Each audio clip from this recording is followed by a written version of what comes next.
ادریس صاحب آپ کو بھی وہاں امریکہ میں بیٹھ کے یہی امپریشن ملتا ہے؟ بیکاز ایک تو احمد صاحب نے جو کہا وہ، اور دوسرا ہمیں ظاہر خبریں وہاں سے بھی آ رہی ہے نا، امریکہ سے بھی مختلف خبر ہے اداروں کی، کہ سعودی عرب نے یہ کمیونیکیٹ کیا ہے کہ ٹھیک ہے ہم نے عراق والا معاملہ کیا ہے لیکن اس کو ایسکیلیشن سے تعبیر نہ کیا جائے بلکہ ڈی ایسکیلیشن سے تعبیر کیا جائے. پھر نیتن یاہو کے وہاں ہونے کے باوجود بھی ڈونلڈ ٹرمپ نے جو اشارے دیے وہ یہ کہ یار یہ نیتن یاہو مجھے نہ بتایا کہ کیا کرنا ہے، مجھے پتا ہے کیا کرنا ہے.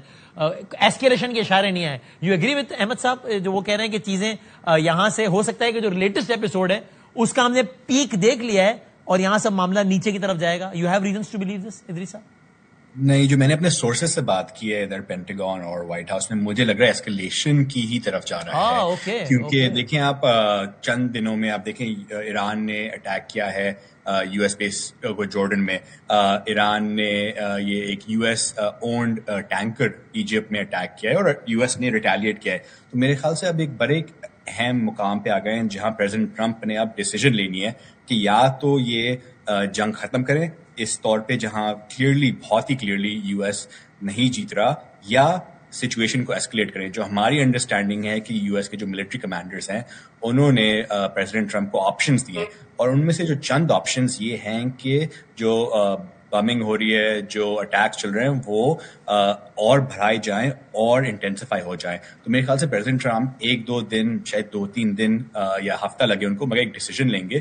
اور جو ابھی ہمیں لگ رہا ہے جس طرح یو ایس نے اپنے ٹروپس زیادہ ٹروپس بھیجے ہیں، زیادہ فائٹر ایئر کرافٹ بھیجے ہیں یورپ سے مڈل ایسٹ کوئی 2-3 دن پہلے، کہ وہ ایسکیلیشن کی طرف جا رہے ہیں. آبویسلی پریزیڈنٹ ٹرمپ کا کچھ پتہ نہیں ہوتا، انپریڈکٹیبل ہے، مگر میرے خیال سے جو ابھی انڈیکیشنز مل رہی ہے واشنگٹن میں یہ ہے کہ جو حالات ہیں وہ شاید. اور ادریس صاحب اس کا ایک پاسبلٹی یہ بھی جو آپ نے کہا کہ وہ ختم کریں تو اس کی ایک پاسبلٹی یہ بھی ہے کہ ایک بڑا حملہ کر کے اسی پہ وکٹری کلیم کر کے نکلے. جس طرح 14 روزہ جنگ میں انہوں نے ایک ون فائن ڈے اچانک کہا نا یار میں بہترین بیوٹیفل B-2 B-52 جو بھی تھا وہ لا کے میں نے تباہ کر دیا، ہم جیت گئے، ختم. یہ ایسا بھی کچھ ہو سکتا ہے؟ بالکل ایک پاسبلٹی. ایک ٹارگٹ ہے ایسے، یہ ہے پک ایکس ماؤنٹین کے نام سے ہے، جہاں ایران کے جو نیوکلیئر سینٹریفیوجز ہیں وہ ابھی تک باقی ہیں. تو میرے خیال سے آپ بالکل صحیح کہہ رہے ہیں، ایک پاسبلٹی ہے کہ پریزیڈنٹ ٹرمپ اپنے بامرز بھیجیں، ایک بہت ہی بڑا حملہ کریں اور کہیں دیکھیں ایران کے پاس 4 نیوکلیئر فیسلٹی تھیں، 3 میں نے ختم کر دی تھیں جون میں، یہ ایک بچی تھی اب وہ میں نے ختم کر دی اور ہم لوگ چاہ رہے ہیں. بالکل پاسبلٹی ہے، مگر اب یہ نہیں پتا کریں گے یا نہیں. وہ ظاہر ٹرمپ کو یہ بھی نہیں پتا کہ وہ اگلا ٹویٹ کریں گے یا نہیں کریں گے یا کیا کریں گے، اس میں کس کو گالی دیں گے. تو باقی صحیح. اور ادریس صاحب final but from your side, so basically I am assuming کہ جو آپ اور حسن صاحب کہہ رہے ہیں بات ایک ہی کر رہے ہیں، دونوں کی ڈیفینیشن ظاہر ڈفرینٹ ہے، کہ یعنی ایسکیلیشن سے اگر ہم مراد یہ لے لیں کہ بھائی پہلے والی جنگ جیسی ہم نے دیکھی اس کا چانس تو ادریس صاحب آپ کو بھی لگتا ہے کہ اس وقت بہت کم ہے، وہ اس ٹائپ کی جنگ کا؟